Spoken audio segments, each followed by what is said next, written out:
Welcome back to clean news Rajasthan. चलिए देखते हैं राजस्थान की 15 फटाफट बड़ी खबरों को।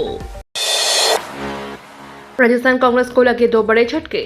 राजस्थान में चुनाव से पहले कांग्रेस का कल दो बड़े झटके लगे। प्रदेश सचिव रामलाल चौधरी कांग्रेस छोड़कर बसपा में शामिल हो गए, जबकि राजस्थान राज्य विप्र बोर्ड के चेयरमैन महेश ने अपने पद से इस्तीफा दे दिया है।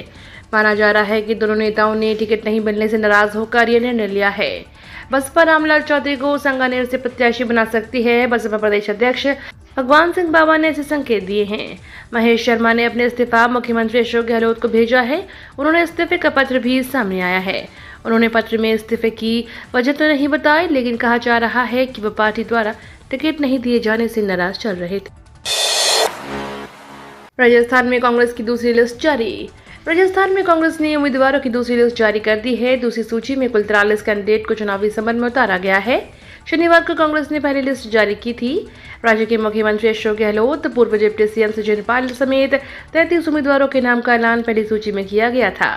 रविवार को दूसरी सूची शेयर करते हुए कांग्रेस ने एक्स पर लिखा, राजस्थान में होने वाले विधानसभा चुनाव 2023 के लिए भारतीय राष्ट्रीय कांग्रेस द्वारा जारी उम्मीदवारों की दूसरी सूची। प्रियंका गांधी के खिलाफ चुनाव आयोग से शिकायत। भारतीय जनता पार्टी की राजस्थान इकाई की ओर से कांग्रेस नेता प्रियंका गांधी वाड्रा के खिलाफ यहां मुख्य आयुक्त को परिवाद पेश किया गया है। भाजपा प्रवक्ता के अनुसार कांग्रेस नेता के खिलाफ आदर्श आचार संहिता के उल्लंघन की शिकायत की गई है। उनके अनुसार नेता प्रतिपक्ष राजेंद्र राठौर के नेतृत्व में भाजपा नेताओं ने राज्य के मुख्य चुनाव अधिकारी को परिवाद पेश किया। कांग्रेस ने इन 15 मंत्रियों को दिया टिकट, 5 निर्दलीयों को भी बनाया प्रत्याशी। राजस्थान विधानसभा चुनाव के लिए कांग्रेस ने रविवार को अपने प्रत्याशियों की दूसरी सूची जारी की। इस सूची में 15 मंत्री, एक उप मुख्य सचेतक और 11 कांग्रेस विधायकों को फिर उम्मीदवार बनाया गया है। पूर्व मुख्य सचिव निरंजन आर्य सहित 2 नए चेहरों को शामिल किया गया है। सत्ता संघर्ष में कांग्रेस सरकार को बचाने में अहम भूमिका निभाने वाले 5 निर्दलीय विधायकों को भी टिकट दिया है। इस तरह अब तक कांग्रेस ने 76 सीटों पर उम्मीदवार उतार दिए हैं। अभी तक किसी भी विधायक का टिकट नहीं काटा गया। कांग्रेस की दूसरी सूची जारी। अशोक गहलोत के समर्थकों को लगा बड़ा झटका। कांग्रेस के सियासी गलियारे में बड़ी खबर सामने आ रही है। कांग्रेस ने उम्मीदवारों की दूसरी सूची जारी कर दी। कांग्रेस ने जहां बीकानेर पश्चिम से बीडी कल्ला को टिकट दिया है, तो वहीं झुंझुनू से विजेंद्र सिंह औला उम्मीदवार बनाए गए हैं। वहीं नवलगढ़ से रजय कुमार शर्मा एक बार फिर से किस्मत आजमाएंगे। इसके अलावा नीम कथाना से सुरेश मोदी को टिकट दे दिया गया है, तो वहीं सिविल लाइन से प्रताप सिंह खाचरियावास एक बार फिर से चुनावी मैदान में दिखाई देंगे। साथ ही आदर्श नगर से रफीक खान, तो बानसूर से शकुंतला रावत एक बार फिर से उम्मीदवार बनी हैं। वहीं रामगढ़ से जुबैर खान और डीग से विश्वेंद्र सिंह रिपीट किए गए हैं। 5 साल में पहली बार लोकेश शर्मा ने की सचिन पायलट से मुलाकात। राजस्थान में विधानसभा चुनाव की सरगर्मी के बीच नए समीकरण बनते दिखाई दे रहे हैं। मुख्यमंत्री अशोक गहलोत के ओएसडी लोकेश शर्मा ने पूर्व मुख्यमंत्री सचिन पायलट से मुलाकात की है। लोकेश शर्मा के पायलट से मुलाकात के कई सियासी मायने निकाले जा रहे हैं। सबसे खास बात यह है कि पिछले 5 सालों में यह पहला मौका है जब लोकेश शर्मा ने सचिन पायलट से अकेले में गुफ्तगू की। राजस्थान बीजेपी में बगावत, टिकट काटने से नाराज विधायक चंद्रभान अवस्था। शनिवार को भारतीय जनता पार्टी ने राजस्थान में अपने 83 उम्मीदवारों की दूसरी लिस्ट जारी की। इस लिस्ट में भाजपा ने चित्तौड़गढ़ से वर्तमान विधायक चंद्रभान सिंह आक्या को टिकट काट दिया।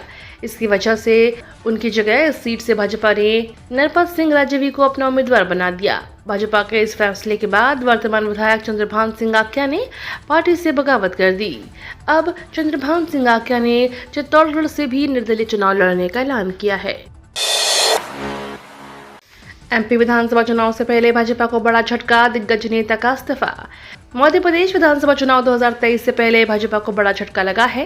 भाजपा उम्मीदवारों की 5वीं सूची जारी होने के बाद टिकट की आस टूटने पर भाजपा के पूर्व विधायक ने पार्टी के सभी पदों से इस्तीफा दे दिया। पार्टी से इस्तीफा देते हुए भाजपा के पूर्व विधायक ने पार्टी पर गंभीर आरोप भी लगाए हैं। संभावना जताई जा रही है कि पूर्व विधायक अब अपनी विधानसभा सीट से निर्दलीय प्रत्याशी के तौर पर चुनावी मैदान में उतर सकते हैं। राजस्थान में कई भाजपा प्रत्याशियों का कड़ा विरोध, सीपी जोशी पर लग रहे हैं बड़े आरोप। राजस्थान में आगामी 25 नवंबर को मतदान होने वाले हैं। विधानसभा चुनाव के लिए राजनीतिक दलों द्वारा अपने उम्मीदवारों की घोषणा करने का सिलसिला शुरू होने के साथ ही चुनावी सरगर्मियां तेज होने लगी हैं। लेकिन प्रदेश में मुख्य विपक्ष की भूमिका निभा रही भारतीय जनता पार्टी के उम्मीदवारों की दूसरी सूची में कई प्रत्याशियों को कड़ा विरोध का सामना करना पड़ रहा है। भाजपा की शनिवार को 83 उम्मीदवारों की सूची जारी होने के बाद चित्तौड़गढ़ से मौजूदा विधायक चंद्रभान सिंह औकिया का टिकट काटकर उनकी जगह जयपुर के विद्याधर नगर से विधायक नरपत सिंह राजवी को दे दिए जाने के बाद आकिया के समर्थकों ने विरोध करना शुरू कर दिया। हजारों की संख्या में आकिया के समर्थक और पार्टी कार्यकर्ता जमा होकर विरोध प्रदर्शन करने लगे। भीलवाड़ा की 4 सीटों पर नहीं कटा किसी का टिकट। भीलवाड़ा विधानसभा चुनाव की तारीख घोषित होने के बाद से ही लगातार राजनीतिक सरगर्मियां तेज हो गई हैं। भाजपा ने अपनी सबसे पहले 41 उम्मीदवारों की लिस्ट जारी करी थी, तो वहीं आज भाजपा की दूसरी और कांग्रेस की पहली लिस्ट सामने आने के बाद भीलवाड़ा के 7 में से 6 विधानसभा सीटों में स्थिति साफ हो गई। भीलवाड़ा, मांडलगढ़, आसींद व जहाजपुर सीटों पर भाजपा अपने उम्मीदवार रिपीट किए हैं। भाजपा की पहली सूची आने के बाद कुछ सीटों पर चेहरे बदले जाने की चर्चा चल रही थी, लेकिन इस लिस्ट आने के बाद चर्चा खत्म हो गई। नौसेना में बिना परीक्षा ऑफिसर बनने का सुनहरा मौका। भारतीय नौसेना में अधिकारी बनने का सपना देख रहे हैं तो आपके लिए सुनहरा मौका है। इसके लिए इंडियन नेवी ने जून 2024 कोर्स के लिए 224 शॉर्टलिस्ट कमीशन अधिकारियों के लिए नोटिफिकेशन जारी किए हैं। इन पदों के लिए आवेदन प्रक्रिया शुरू हो चुकी है। अंतिम तिथि 29 अक्टूबर है। इच्छुक और योग्य उम्मीदवार भारतीय नौसेना की आधिकारिक वेबसाइट पर जाकर अपने आवेदन फॉर्म जमा कर सकते हैं। इस भर्ती अभियान का लक्ष्य कुल 224 पदों को बहाली करना है। गूगल ने लॉन्च किया नया फीचर, स्कैमर्स की शामत। गूगल ने यूजर्स को स्कैमर्स से बचाने के लिए अपने नए फीचर डिजी कवच का ऐलान कर दिया है। हाल ही में गूगल फॉर इंडिया इवेंट में कंपनी ने इनका ऐलान किया है। इसका मकसद पैसों से जुड़े फ्रॉड्स को पहचानना और उनसे निपटना है। इसके लिए गूगल ने fintech association for consumer empowerment के साथ पार्टनरशिप की है, जो देश में फ्रॉड्स के काम करने के तरीकों को पता